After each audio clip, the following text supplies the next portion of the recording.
It's the Full Court Press with Eric Frandsen and Jason Walker. Welcome back to the to the show that we're doing right now. Following the local teams, breaking down the biggest games with in-depth analysis and team interview. Join the show by calling into 435-752-1069 or text 435-339-0321. It's the Full Court Press. Rose, answer. Yes! Caught! Touchdown! They did it!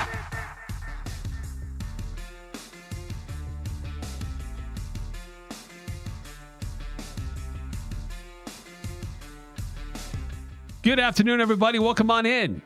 It's the Full Court Press. I'm Eric Frandsen. He's Jason Walker. We'd love to hear from you as well on the Young Power Sports of Logan text line. And we've been getting your score predictions for tomorrow night's football game between the Aggies and the Spartans. We gave our score predictions. We can still get yours. And we will randomly select somebody who submits a text that submits a score prediction, I should say, to get some free tickets to go see the Aggies play. And if you can't use them, let us know. Then we won't randomly, inadvertently choose you to win, get some extra tickets you can't use. So 435-339-0321 if you want to let us know your score prediction for the Aggies and the Spartans tomorrow night. It's a big weekend for Utah State Athletics. We've got a volleyball game tonight in the Estes. Utah State football tomorrow, Utah State homecoming parade on Saturday morning, and at 1 o'clock, Utah State men's basketball holds their first exhibition game of the season. First chance to really see this team in action against another opponent, and perhaps even more important, it's an opportunity to raise funds to retain top talent at Utah State and or recruit top talent to Utah State, improving the NIL funds for the Aggies to use. And not very many tickets sold so far in advance. That's a big concern for Coach Calhoun and his staff. Hopefully there's a strong walk-up crowd on Saturday, but don't wait for that. Go ahead and buy your tickets now. Plan to be there if you can, Saturday at 1 o'clock. But Jason, you had a chance to go up and visit with Coach Calhoun today. Yeah, we did. Nice little productive meeting there. I had to run up there in the rain, find a parking spot. There's not a whole lot of parking up there these days.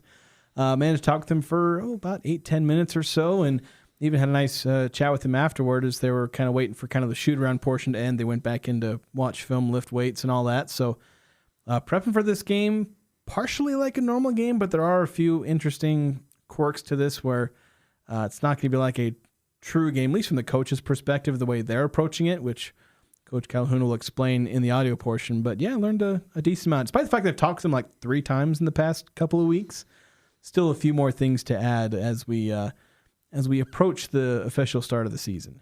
All right, so here he is, Coach Calhoun, after practice today, getting ready for their first exhibition game on Saturday against Seattle. Yes, exhibition against Seattle. Just thoughts on the matchup itself. I've spent more time worrying about us than Seattle, but I have watched probably 3 or 4 games. Typically it's 6 or 7. Really respect their program. Before last year, 3 straight 20-win seasons. I think it was 66 wins over 3 years. So very well coached, very good defensively, load to the ball. They've got some guards coming back that have played big minutes for them. They've got some continuity there.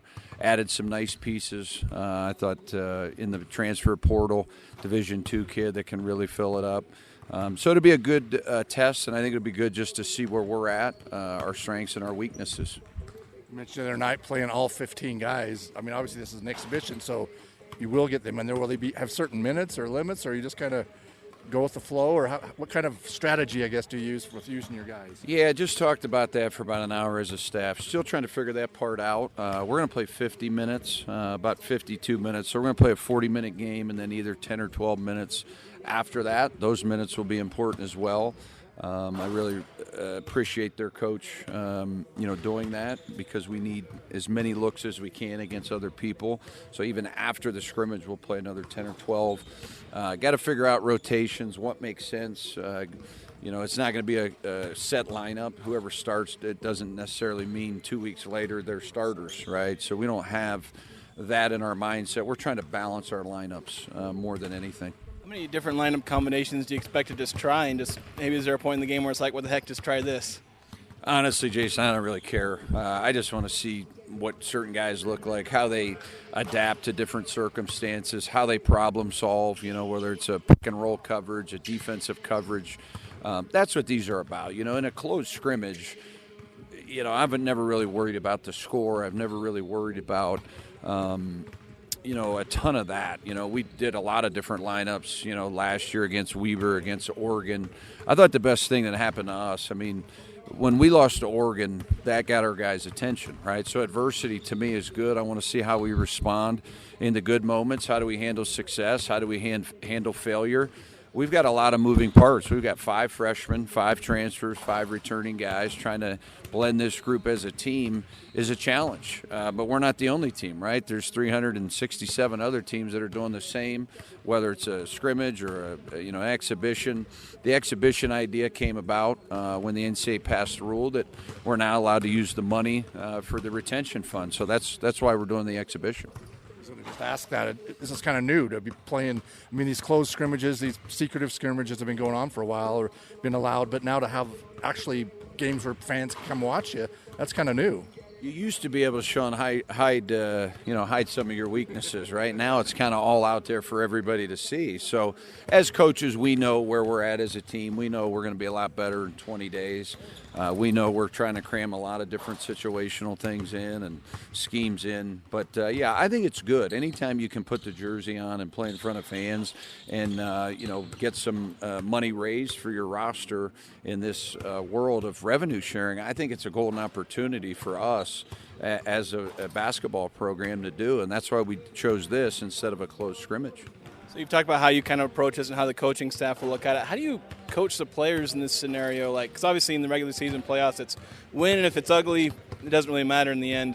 But in this one, where it's so much working on yourselves, does the approach change, or is it just kind of just coach the players as if it's a normal game? Yeah, we'll do a scout. As soon as I'm done talking to you, we'll go in there. We'll look at Seattle's personnel. We'll look at their top 10 players. We've both exchanged. I've told them everything about my team. So there'll be no surprises. Seattle will be prepared for us. We told them exactly what we're doing. I want our guys to fail a little bit. I want to see how they respond to some of those failures. We'll have some really good moments in the game, I'm sure. But we've both kind of agreed that we're not going to do things that we don't have in, right? So we're only going to press 5 possessions. He's not going to play zone. We don't have much zone offense in yet. So we've both done, I think, a really good job just being honest, having good dialogue. I think he's a good guy, good coach, obviously. And you can't get everything done in 3.5 weeks or however long we've been practicing. In the summer, we got an hour a week. We've done probably 70% defense, I would say, maybe 65% defense since this group came together. So certainly our hope is we're better defensively, right? When you work on something you want to be better at. We haven't put a whole lot of stock and time into our offense. We have 3 weeks to do that.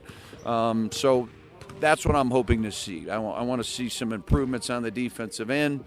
That being said, we've got to improve on our decision making. We've turned the ball over quite a bit when we go live. So we got to value those possessions and take care of the ball.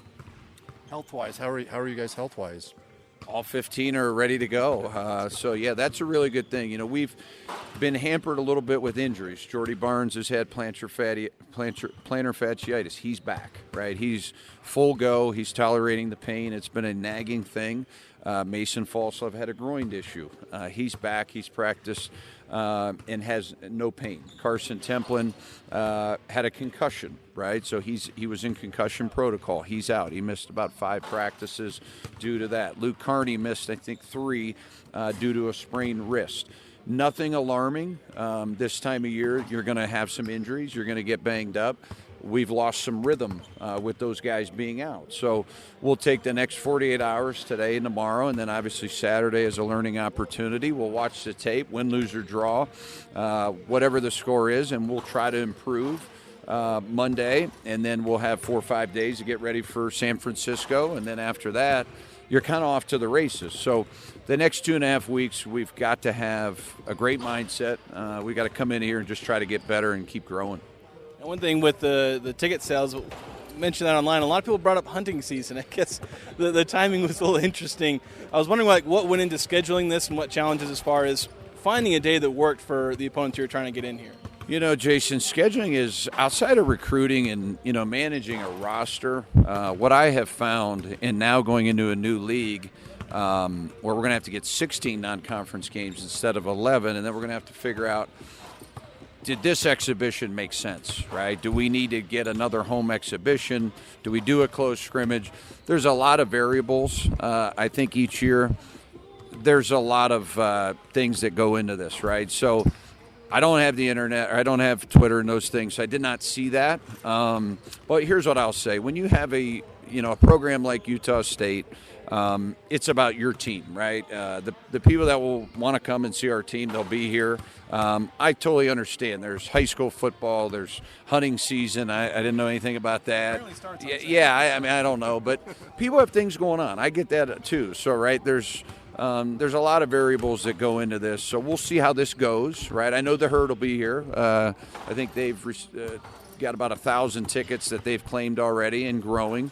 So our student body comes, and I do truly believe we'll have a good crowd. I think Friday, tomorrow night, football, that's much, much more important than our exhibition game, right? Because we need that's a real game, right? But this is a chance, to me, this is a unique opportunity for the fan to see this team where they wouldn't see them for a couple more weeks. And they're really helping the bigger cause here, right, with revenue sharing and different avenues of money that we have to be competitive.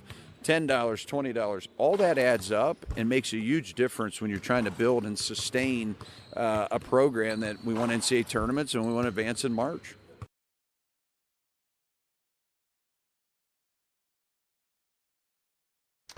So there's Coach Calhoun. And look, I really want to, I think one of his letter points there really resonate with me. Like, people have things going on, and it's impossible in today's day and age to schedule something perfectly where it's like, okay, nothing else in the world is going on. So your only option for entertainment is to go watch Utah State basketball on this given day. It's entirely impossible. But I mean, you try to look at things and schedule the best you can. But at the end of the day, like, yeah, some people are going to go hunting, but not everybody's going to go hunting. Because there's still a significant amount of people who will be around and have the opportunity to go watch Utah State men's basketball. Now, it sounds like ticket sales are starting to tick up a bit and they're improving. But for me, the biggest thing is, okay, yeah, it's a fundraising thing, and that's cool how they're doing this. But for me, like, this is the first chance to really see this team in live game action. So we've seen them in practices, and scrimmages they can tell you something, but until you actually see them compete against someone else, that's when you really start to see, okay, was our guy good or was our other guy bad? We don't really know. But when you start to see them against somebody else, you get that clarity. And this will be interesting to see what this team does. And a little bit interesting time, too, with how they've expanded the time of the game and the communication with coaches. Like, this is what we're going to do. Don't worry about scouting film. Let me tell you what we're going to try to do, because I want you to try to create problems for us. I need to have our guys try to overcome this. So here's what we're trying to do. So please test us in this way. Yeah, it's kind of simulating what happens in the middle of the season, because by the middle of the season, both coaches know exactly what the other team's going to run. True. And they know what situations they'll Films run them out in. there. They'll have analytics telling them all their tendencies and, what players shoot what shots. And so it's like, well, maybe early in the season you try and be a bit secretive, and you see this in football where Mendenhall was trying to be as secretive as possible. Like, here in a no consequences game, it's, yeah, here's what we plan on doing. There are also aspects about it where, like, Coach Calhoun is like, we don't have any of like our zone beating sets in yet. So it's like, can you just not run zone? And, because we don't have that installed yet. And so these coaches basically going back and forth saying, here, this is what we're going to do. Okay, that's what you're going to do. And, we'll each have kind of these requests so that both teams can get better. So in that sense, like, there's a lot of this that's going to be artificial. because it's not going to quite be a true simulation of a game, but it's an opportunity for these guys to get better. You can hear that the way Coach Calhoun is talking about it. He wants to see his guys fail. I can't remember if it was during this conversation or if it was after when we were just chatting. It was like, talk about when they did the secret scrimmage at Oregon. They got their butts kicked, and that was a big eye-opener. And I think if they play badly or at least have large sections of this game where they're not as great, that might be a good thing in a weird way. I mean, you want to see your team play good, but you want to see how this team responds to, suddenly lost the word. Adversity. Adversity. I knew it started with an A. But I was thinking attrition. It's like, that's not the right word. You want to see how they respond to adversity. You want to see how they respond to a bad play. And, there are aspects of this where you talk about where, hey, look, they're trying to see what they actually look like against an opponent. I think one of those keys is rebounding. Coach Calhoun is very optimistic about his team rebounding-wise. I have some of my doubts. I'm wondering, how good is this rebounding team against each other versus how good are they against another team? I want to see how good this team is where they're a bit undersized as far as total height, especially at those bigs position where they have, 6'10" guy, a 6'8" guy, another 6'9" guy, and that's most of their front court is a bunch of 6'8", 6'9" guys. Then you got one guy who's 6'10". So how are they going to perform? You can be undersized like that and still be an elite rebounding team. But I want to go out there and I want to see them do that. Want to see these guys go out there, box out well, do those things that are important to rebounding that aren't necessarily height. Because there are obviously a lot of factors that go beyond height. Remember, Justin Beans, one of the leading rebounders in Utah State history, and he was all 6'7". Right. Yeah. Spencer Butterfield, I think, was he 6'3", 6'4", and he was averaging 7 or 8 rebounds a game sometimes. So he was a ball hawk. Yeah. So it's not all hype, but you want to see these guys do those things, the things that Justin Bean did and all those guys did, that lead to a lot of rebounds. So I want to see that. I want to see what the offense looks like. I know it might be a little sloppy. Coach Calhoun talked about where they've spent 70% of their time focused on defense. They are wanting to be a great defensive team and doing whatever it takes to be a great defensive team. They got a lot of guys who have to learn the defense, and they don't have a whole lot of time to do it, and their offense might be lagging behind a little bit. They'll go full throttle on the offense before the start of the season, but I want to see both sides of the ball here, where I want to see the progress this team has made defensively, and then see if they can maintain some of the offensive brilliance they had at times last season. So there's a lot of things to look forward to seeing in this one. So yeah, if you're able to go, pick up a ticket. Heck, there's a lot of people who have just bought tickets. You go around and ask people who maybe not even are able to make it to the game, but they've bought tickets to try and to help out those who might be a bit more of a financial strain. If you're trying to bring your family of 5 and you can't quite get 100 justify $100. See if you can find somebody who's bought some tickets. There's people who are willing to do that for you. Yeah. So fun opportunity to go watch this basketball team. Maybe an opportunity to get closer to the action than you normally do if you have season tickets that are up higher, or you kind of single game tickets here or there, or if it's a struggle to get tickets, period.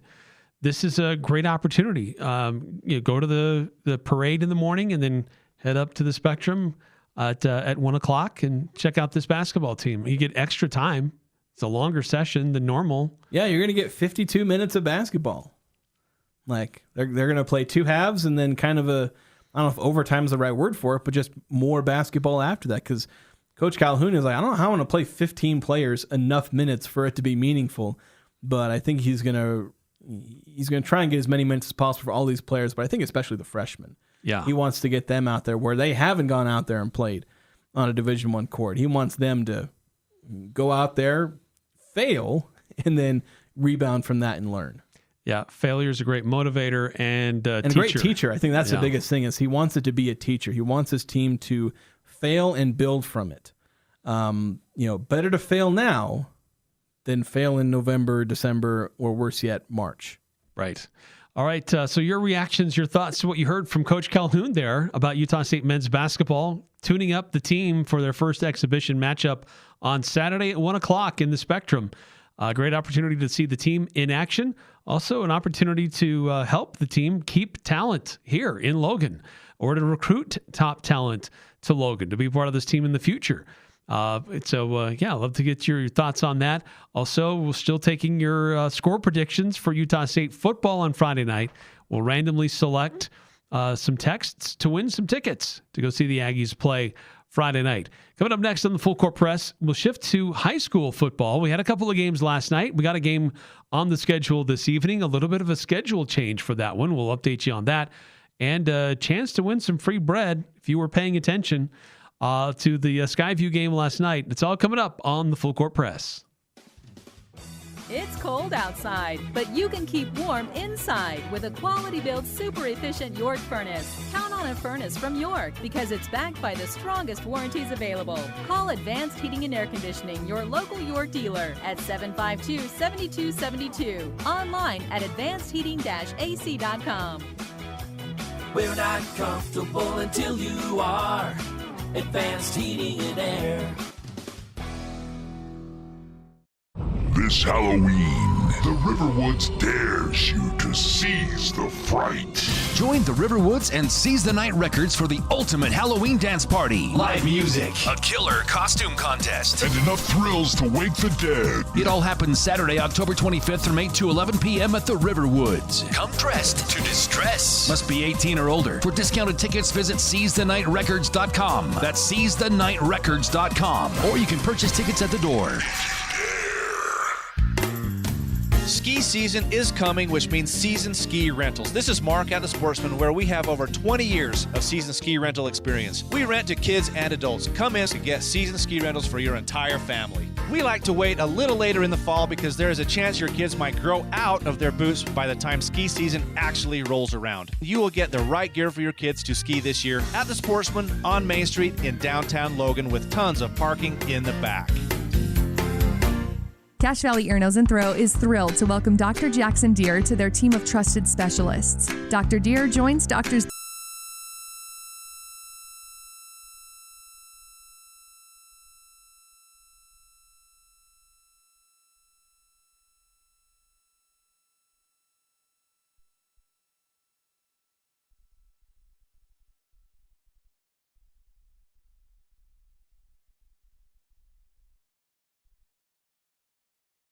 But they sure can talk about it. Eric Frandsen and Jason Walker on the Full Court Press.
You know, listen, 2025. I was filling in for Mr. Harmon, who has that drop, so I agreed. I said I would be. Exactly. You see?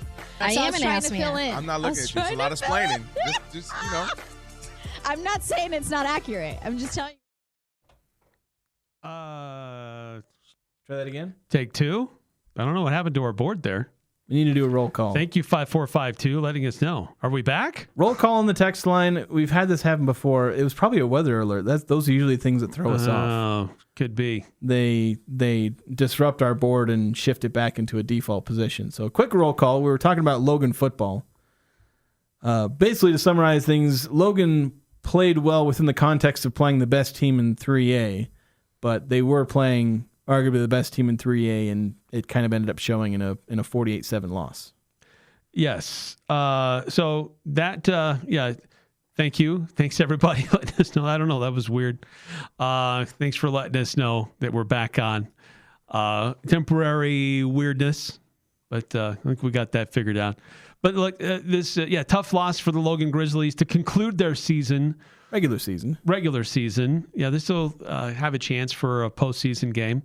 Not a chance. They're playing a postseason game. They will play, to extend their season. Excuse me. But before we talk about the other game last night with Skyview and Tooele, regular season is now concluded for the Grizzlies.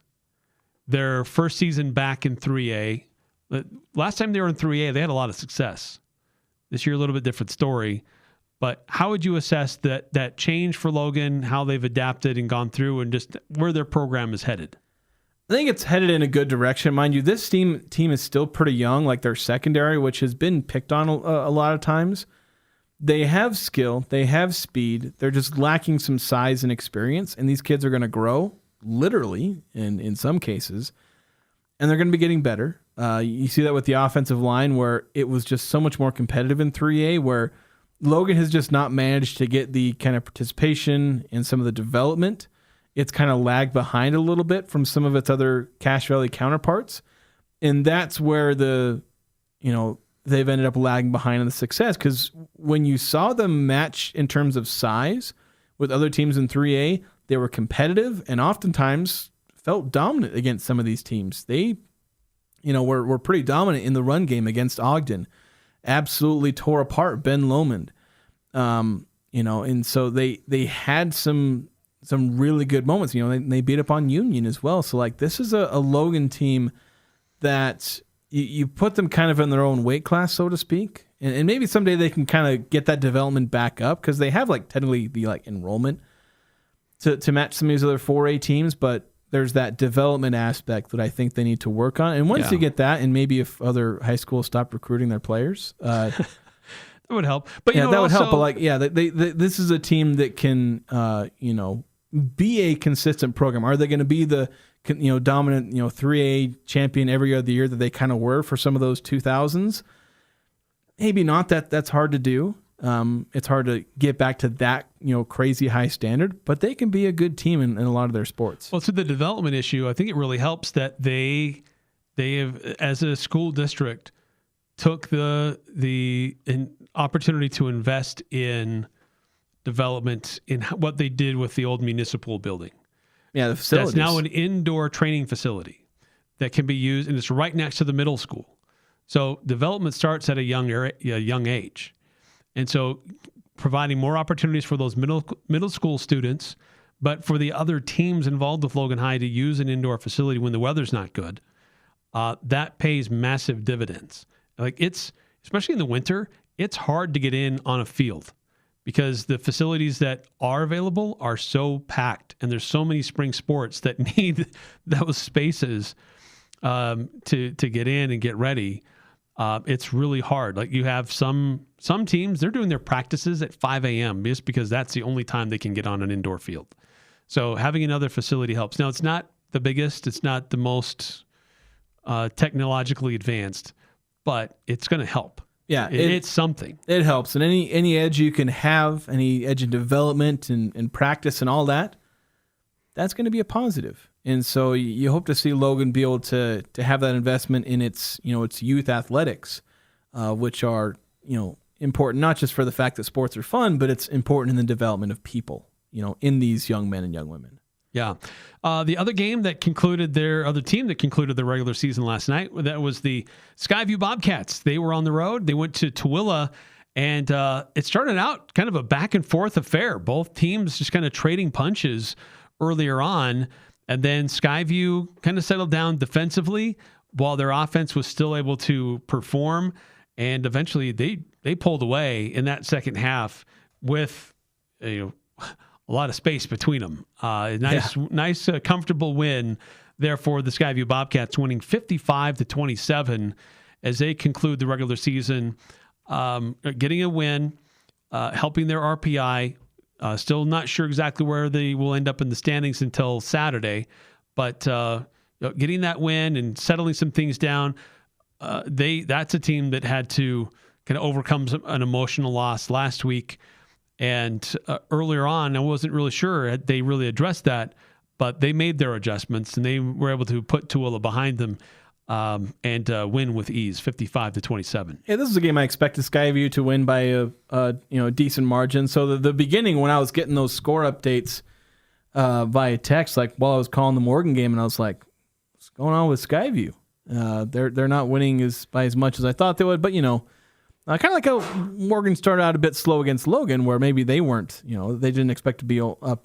Maybe they expected to be up by more than just 14-7 at the end of the first quarter, where Logan was fighting and giving him a bigger test than Morgan expected. What do you know? Teams are competitive and will fight hard. Right. Tooele was doing the same against Skyview. You never underestimate opponent, because then suddenly they'll surprise you. But Skyview eventually plays closer to its peak and does what was ultimately expected of them. Win by a pretty solid margin. Yeah. There was an outstanding play in that game, and we'll call for that here in just a minute. The bread and butter play of the game, courtesy of Old Grist Mill. So if you were listening, you would have heard it, because Chad did a great job of reminding throughout the broadcast of what that was. But before we do that, we got to mention the game. There's a game tonight on the schedule. It's Ridgeline and Bear River being played in Millville tonight. And Ridgeline has had its way with just about everybody. I know Bear River has had an issue with health at the quarterback position, but they've had now a little bit more time to figure out the backup situation and what that team is looking like. So hopefully for Bear River, they're able to settle a few things down to try to make this a little bit more competitive. Yeah, you'd certainly hope so, but it is also Ridgeline. They're looking at, technically they've sealed up all the region titles and all that in maybe... Oh, they already have the trophy. Yeah, they already have the trophy in their trophy case. I don't know if the number one spot in the RPI is settled, and that's where they're not really going to ease up, because a loss could maybe... I know that there is a big gap between them and second place, at least again the last time I checked, which was before this last week, because I don't think they're currently posted, right? Right, they took them down on the last week. They take it down, but there was like a 1.2 point deficit, which is a massive gap between them and the second place team. But you don't want to jeopardize that. I don't know how much maybe the number one seed matters, but still, you don't want to jeopardize anything. So Ridgeline's going to come out and play hard. And of course, they're also on a mission, because they did this exact same thing last year, and they got sent home early. So they're a team that might be hard to expect them to overlook anybody. So this game tonight, it's on the Ranch, 104 The Ranch. And depending on which frequency you find will depend on which broadcast you depending on how far out west you live. Yeah, depending on where you are geographically. For those that want to follow Bear River, that'll be on 104.9 The Ranch in the Bear River Valley. For those who want to follow the Ridgeline Riverhawks, 104.5 The Ranch in Cache Valley. So two different broadcast coverages of this game. And you can also, besides finding them on the radio, you can also find their video streaming of both broadcasts on CacheValleyDaily.com. So those are the games that are going on throughout our high school football. And then tomorrow it's Mountain Crest and Green Canyon squaring off in North Logan. But in the Skyview game, there was a play that was pretty outstanding. It happened in the first half, and Chad Saunders called the game and reminded the audience multiple times what that play was as the Old Grist Mill bread and butter play of the game. If you haven't won, or anyone in your household haven't won any prizes from our Cache Valley Media Group radio stations, and you recall what that play was, we'd love to reward you with 4 loaves of bread by calling in to our studio line, 435-994-8326, 435-994-8326. First one to correctly identify that play from the Skyview broadcast last night wins some free bread courtesy of the Old Grist Mill.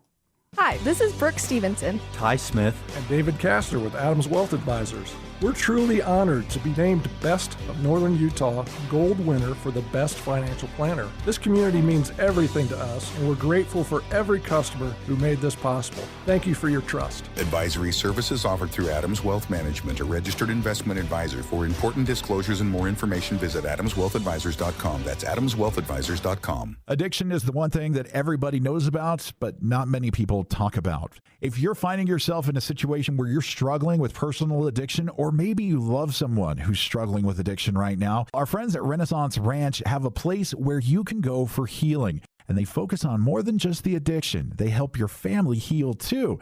Addiction doesn't just impact one person, it impacts everybody it touches. Learn more at renaissanceranch.net. Also, you can visit their location right here in Logan. S.C. Needham Jewelers is where Utah gets engaged. Couples throughout the state buy their rings from S.C. Needham Jewelers because of our low prices, extensive ring selection, and extraordinary benefits and services with financing available. Go to scneedham.com to learn more. We have many unique and beautiful engagement rings starting at $500. You'll find affordable engagement rings with our integrity price guarantee. This is why we are where Utah gets engaged. Open Monday through Saturday, 10 to 7. S.C. Needham Jewelers, middle of the block, at the sign of the clock. Express Tire,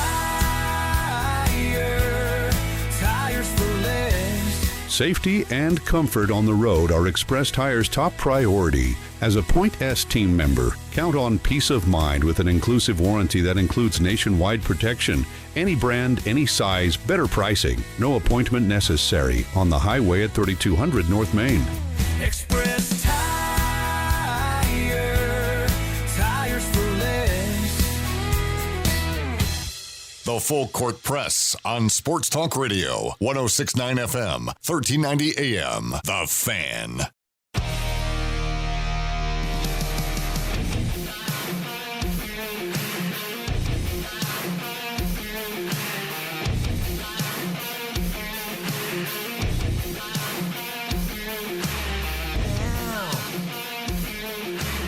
Welcome back to the Full Court Press. If you can correctly identify the Old Grist Mill bread and butter play of the game from the Skyview football game last night, we'll give you some free bread. You have to call into our studio line to let us know what it was, 435-994-8326. We're not going to put you on the air if you don't want to, but that's how you call in to win. Get some free bread. Now, speaking of high school sports, we got some high school girls soccer playoffs going on. The second round at home sites, and I guess we had a game earlier in the day. Green Canyon and Cedar played each other earlier today. Desert Hills. Green Canyon. Oh, it's Green Canyon Desert Hill. Oh, I'm looking at the wrong day. Quarterfinals are today. I'm throwing old scores out there. Yeah, quarterfinals were today. Green Canyon Desert Hills. And Jason, you've got a final score on that? Yeah, Jason Turner tweeting this out online, so I'm following him there. Final playing here in North Logan, number 2 seed Green Canyon, only behind fellow Region 11 team Ridgeline. But Green Canyon loses to Desert Hills, the number 7 seed, by a score of 2-1. Ooh, big upset there. Yeah, big upset there. Very good Green Canyon team. So knocks out one of the championship contenders. I think you had 3 heavy hitters for the championship in Region 11 in the playoffs, Mountain Crest, Green Canyon, and Ridgeline, and one of them is out. One is all the way already out the door. So we'll see if we can get some final scores from the other games involving Region 11 teams. Ridgeline hosting Mountain View and Mountain Crest hosting Park City this afternoon. And because of that Ridgeline game taking place this afternoon, that's pushed back the start time for the football game this evening. So the Mountain Crest Bear River football game that won't start until 7:30. Give time for that the soccer game to conclude, get off the field, and then give time for the football teams to get out there and do their warm-up routines and all that stuff, clear out the stadium, and then let people back in.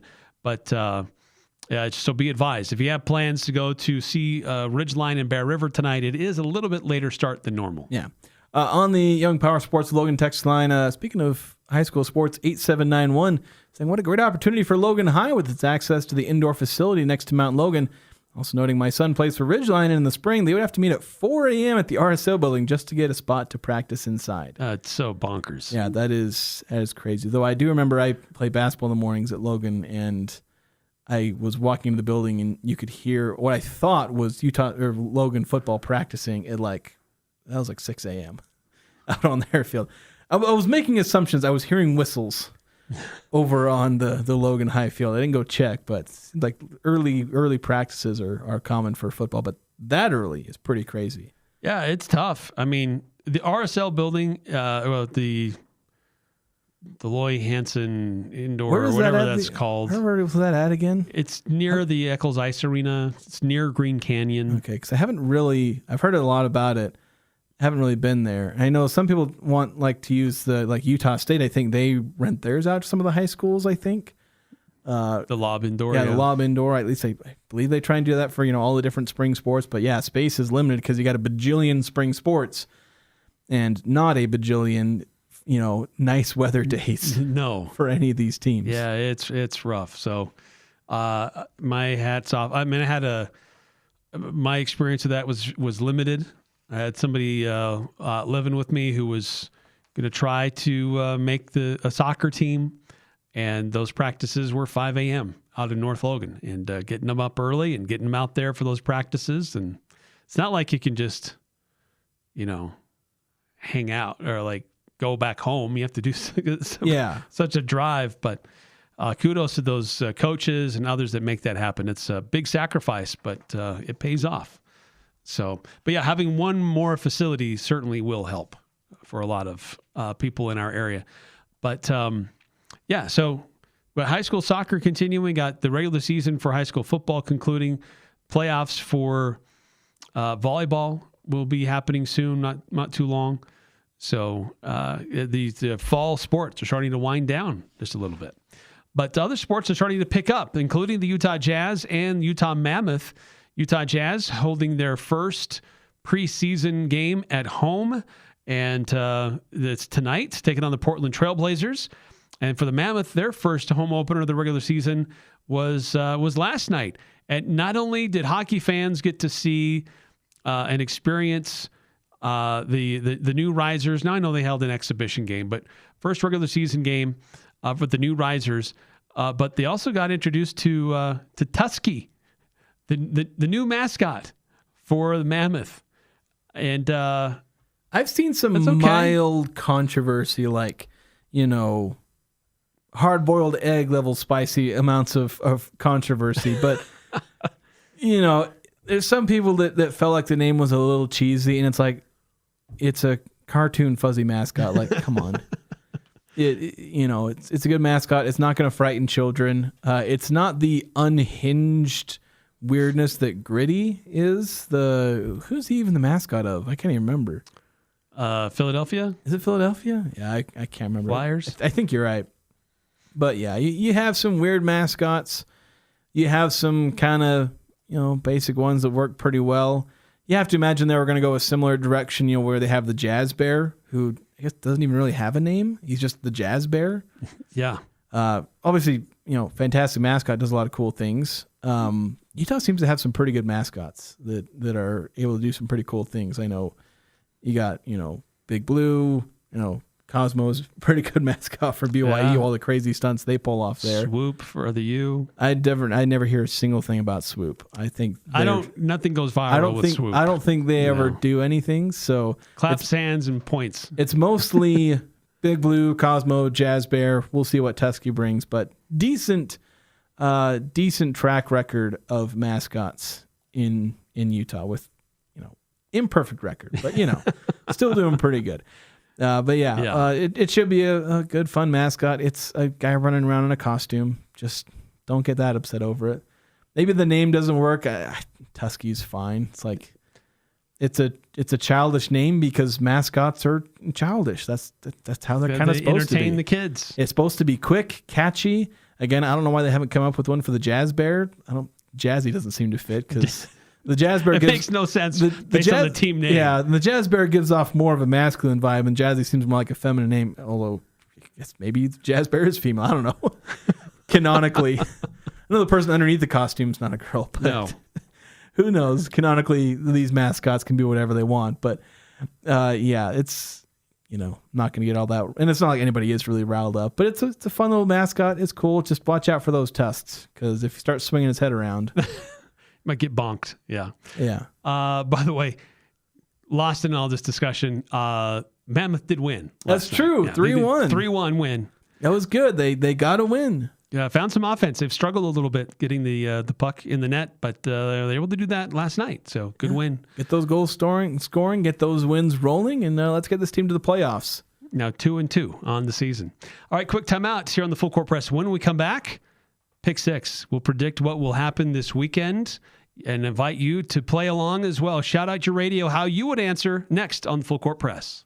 This is Catherine Buse with Cache Valley Bank, and we understand that concerns about fraud can weigh heavily on you. Your peace of mind is important to us. That's why we're committed to looking out for you and your family. Our team keeps a vigilant eye on your account. If you ever have concerns or need support, we're just a call or visit away. Whether you need advice or just someone to talk to, our friendly staff is ready to help. We're more than just a bank. We're your neighbors, and we care about your security. Visit your local branch today. Cache Valley Bank, member FDIC. This is Jordan with Primrose Home Care and Hospice. When it comes to home care, it's important for you to know you do have a choice. If you or a loved one is in need of home care services, remember Primrose Home Care and Hospice believes in treating the patient, not the problem. We work directly with you and your doctor to create a health plan that's catered to your needs. Our team is devoted to providing options in the freedom and safety of your own home. Call for a free home safety evaluation, 787-1369, and visit primrosecare.com. Primrose Home Care and Hospice. We're your home team. No matter what the conditions, DD Auto and Salvage can get your vehicle up and off your property. Now is the time to plan to make extra cash by calling DD Auto and Salvage and moving that old vehicle. Let them pay you for that junk vehicle. DD Auto and Salvage makes it so easy to get rid of your junker vehicles, paying you the most money possible. If you have metal, DD Auto and Salvage in Logan wants to pay you today. Call 787-1204. That's 787-1204 today. See store for details. This is Ryan at My Mattress. A few years ago, I saw this sign hanging in a gas station. It said price, quality, service. Pick 2 out of the 3. Now, it's funny, and I did laugh, but at My Mattress, we don't even want to do business unless we can do all 3. Price, quality, and service. We have a 90-day sleep guarantee, 90-day price guarantee, and we will answer the phone if you have a warranty concern. At My Mattress, we deliver, we have financing, we strive to be price, quality, and service every day. Isn't it time to sleep exceptionally? Only at My Mattress. The Aggies, the Jazz, the high schools, the Full Court Press on Sports Talk Radio, 106.9 FM, 1390 AM. The Fan.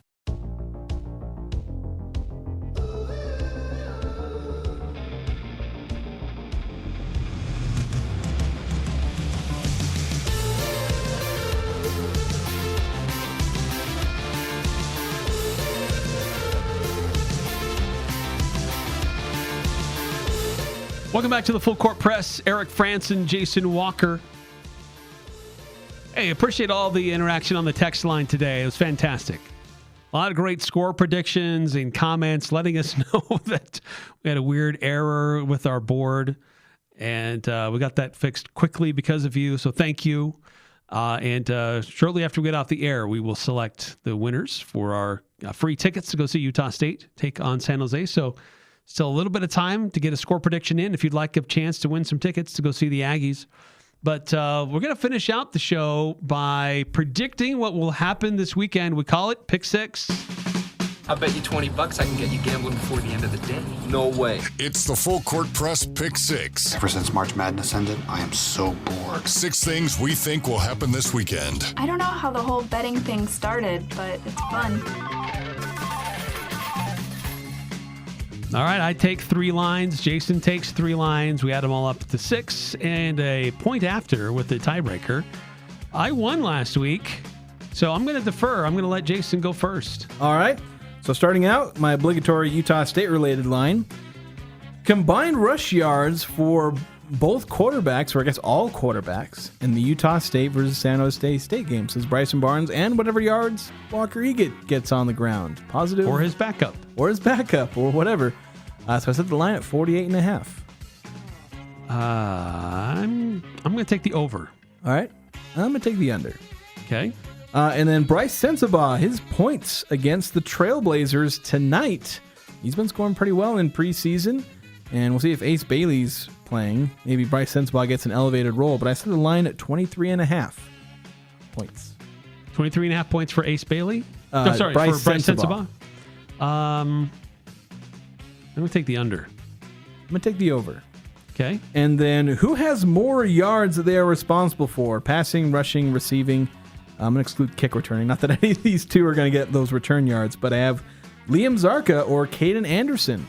Wyoming and Air Force facing off against each other. So who has more yards they're responsible for? I'm going to go with Liam Zarka. I'm going to go Caden Anderson. Wow.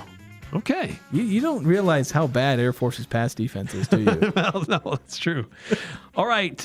Utah Mammoth picked up a nice win last night. They host the Sharks on Friday. Mammoth by 0.5. Say it again? San Jose Sharks. I'll take the Mammoth. I'm also going to take the Mammoth. Ike Larson tackles against San Jose State. I'm setting the line at 7.5. Take the over. I'm going to take the under. You'll be close. I think it's right in that range. It's pretty close. Like if you told me how many tackles he's going to have, it's like 7 to 9. Yeah. And then, interesting game in the Mountain West. Hawaii at Colorado State. Passing yards by Micah Alejado at Colorado State. 350.5. Go under. I'm going to take the over. And then for our tiebreaker, we're going to go to the NFL, looking at a game involving our former Aggies. And it's the Kansas City Chiefs at the, where did it go? They're hosting the Las Vegas Raiders. So there's kind of a historic rivalry between these two teams. Kansas City currently favored at 12.5. Do you take the Raiders to cover or the Chiefs to cover? I'm going to take the Raiders to cover that. I don't think they're going to win, but I think they'll cover it. Okay. Then I've got the Chiefs. So we'll see if Jalen Royals gets involved at all in that game. Speaking of former Aggies, Bobby Wagner and the Commanders, they're at the Cowboys. There's a big rivalry there between those two franchises. And then Jordan Love is with the Packers. They are at the Cardinals. Not really a rivalry there. Yeah, struggling Cardinals. And I was hearing chatter that is Kyler Murray's time in Arizona going to be done? I know he was injured this last week, apparently, which I didn't realize. I don't follow the Cardinals. But Jacoby Brissett, who at this point better start singing that his anthem is I've Been Everywhere, or whatever that old country song was. Because I swear he pops up with a new team every year. And then also starts for him. Tell you what, Jacoby Brissett is the new Ryan Fitzpatrick. He went everywhere, was a backup, then would start, and Jacoby Brissett is doing the exact same thing. We do have some NFL tonight. The Bengals are hosting the Steelers. Pittsburgh is 4-1. They're Aaron Rodgers at the helm. Steelers always manage to start a season well, and then some years they're a playoff contender, and then other years they just collapse at the end of the year. Although they tend to almost always make the playoffs. Or I think wasn't the stat is that Mike Tomlin's never had a losing record with the Steelers or something like that. Something like that. He's only had 2 actually great teams or something like that. I mean, didn't he win a Super Bowl? Yeah. Yeah, because he won it with Roethlisberger. Yeah, he won with Roethlisberger. That wasn't the one against the Seahawks, was it? No. I think it was one. Oh, it was the one against the Cardinals. That's what it was. And that toe drag touchdown, or by some accounts, the toe drag, or got those 2 feet in. Some people think he did. Some people think he didn't. We've got a doubleheader tonight in Major League Baseball. The playoffs continue in the National League Series and the American League Series. Game 3 for the National League. It's the Brewers and the Dodgers, currently all tied up at 1 apiece in the bottom of the 6th. And then the Blue Jays found their offense last night. Will that carry over till tonight, or will Seattle make their adjustments and take a commanding lead in the series? That's at 6:30 on FS1 in the American League. So we got some. Look, I hope the Brewers win. I hope they extend this series. You always want to see good series. Like whenever somebody's down, like, and I don't have a dog in the fight, it's always like whoever's down in the series, that's who I'm rooting for. We just want an extended series. It just makes it fun. I don't think I'm going to root for Toronto just for JD's sake. Just because I don't want to root against Seattle, because I want him to be happy. Yeah. But, yeah, hoping for some exciting baseball. And we'll see if I turn the NFL game on tonight. Exciting baseball right now in Los Angeles, tied 1-1. And then, as we said, that game's on TBS, by the way. And then tonight at 6:30, it's on FS1, it's the Blue Jays and the Mariners. That's going to do it for us tonight. Have a great night, everybody. Thanks for tuning in. Thanks for giving the score predictions. We'll let you know via text if you Sports won. Talk Radio, KLGN Logan, 106.9 FM, 1390 AM, and online at 1069thefan.com.